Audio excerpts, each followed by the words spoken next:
Perkenalkan, kami dari kelompok 1 akan mempersembahkan sebuah video sejarah kontemporer dunia, yaitu runtuhnya Vietnam Selatan. Sebelumnya, perkenalkan terlebih dahulu anggota dari kelompok kami, saya sendiri Ira Kusmawati, dan saya Ita Lutfiah, dan saya Siska Amalia Putri, dan saya Jamiatul Nawaroh. Yuk, simak video kami. Runtuhnya Vietnam Selatan. Sejak Perang Dunia Kedua berakhir, muncullah dua paham yang berbeda, yaitu paham liberalis dan paham komunis. Kedua negara tersebut merupakan negara adidaya yang berperang secara dingin. Vietnam merupakan negara yang menganut paham komunis dan negara jajahan Perancis. Dengan adanya perbedaan paham tersebut, mereka berperang agar yang kalah mengikuti paham yang menang. Lalu, peluang Vietnam pun melakukan perang gerilya yang dipimpin oleh Van Nguyen Giap. Lalu, apakah yang dimaksud dengan perang gerilya tersebut? Berikut simak videonya. Perang gerilya merupakan perang secara diam-diam dengan cara melucuti senjata lawan. Akan tetapi, setelah itu perang gerilya berubah menjadi perang frontal. Namun, dengan adanya perjanjian Jenewa 26 April sampai 27 Juli 1954, Vietnam terbagi menjadi dua, yaitu Vietnam Utara dan Vietnam Selatan. Pemimpin Vietnam Utara yaitu Ho Chi Minh dan pemimpin Vietnam Selatan yaitu Ngo Dinh Diem. Dengan hadirnya Vietnam Selatan otomatis membuat Vietnam terpecah. Hal itu membuat Ho Chi Minh sangat marah karena ia menginginkan Vietnam menjadi negara yang merdeka dan utuh. Lalu, apa yang menyebabkan Vietnam Selatan runtuh? Simak video selanjutnya. Ketika kembali terjadinya Perang Indochina II, Ho Chi Minh kembali melakukan serangan kepada Vietnam Selatan dengan bantuan Uni Soviet. Untuk keperluan menghancurkan Vietnam Selatan, Ho Chi Minh mengirimkan pasukan Viet Minh menyusup ke selatan. Usaha menghancurkan Vietnam Selatan mendapat bantuan dari negara komunis, Uni Soviet, dan China.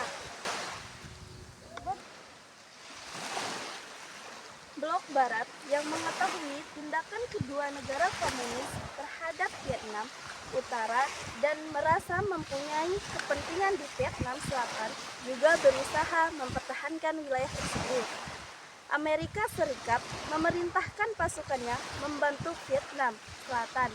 Dengan demikian, Perang Vietnam merupakan contoh konkret perebutan pengaruh dua negara adidaya.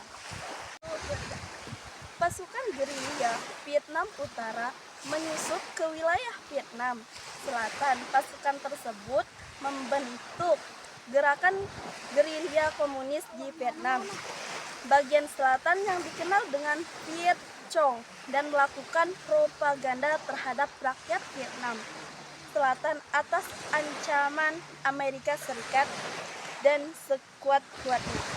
Penyemaran pasukan Vietnam Cong menjadi rakyat sipil membuktikan propaganda berhasil.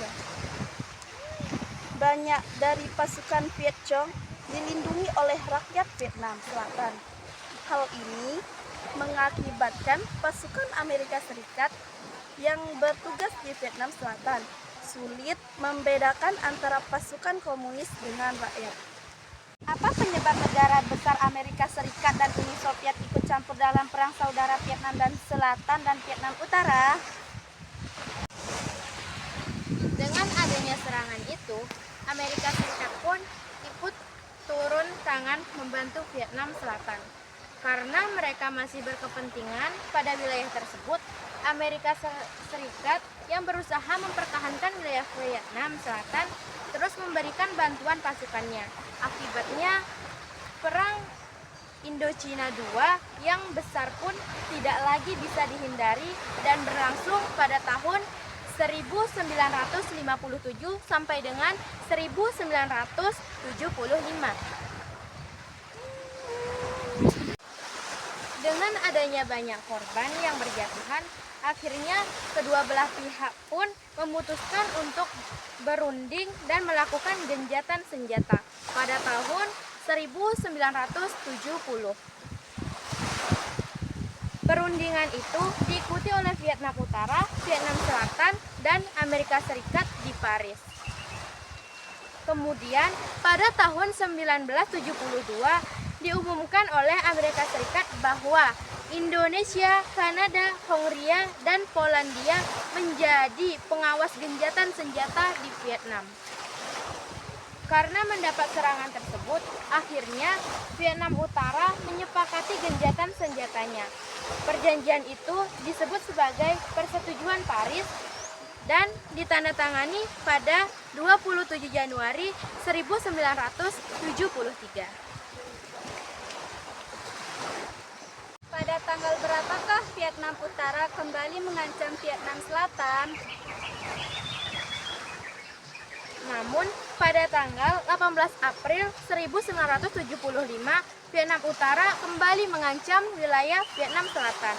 Dan wilayah yang dituju adalah Saigon, ibu kota Vietnam Selatan.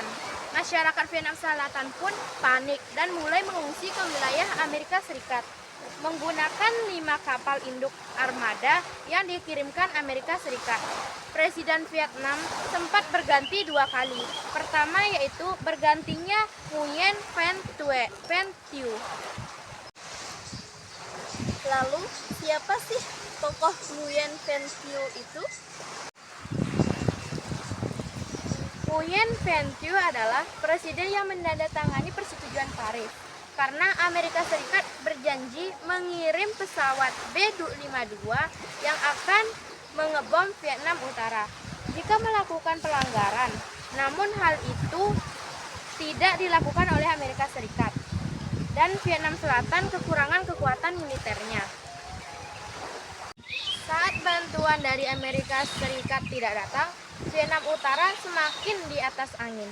Kemudian pada tanggal 28 April 1975, Tran Van Huong digantikan oleh Duong Van Minh sebagai Presiden Vietnam Selatan.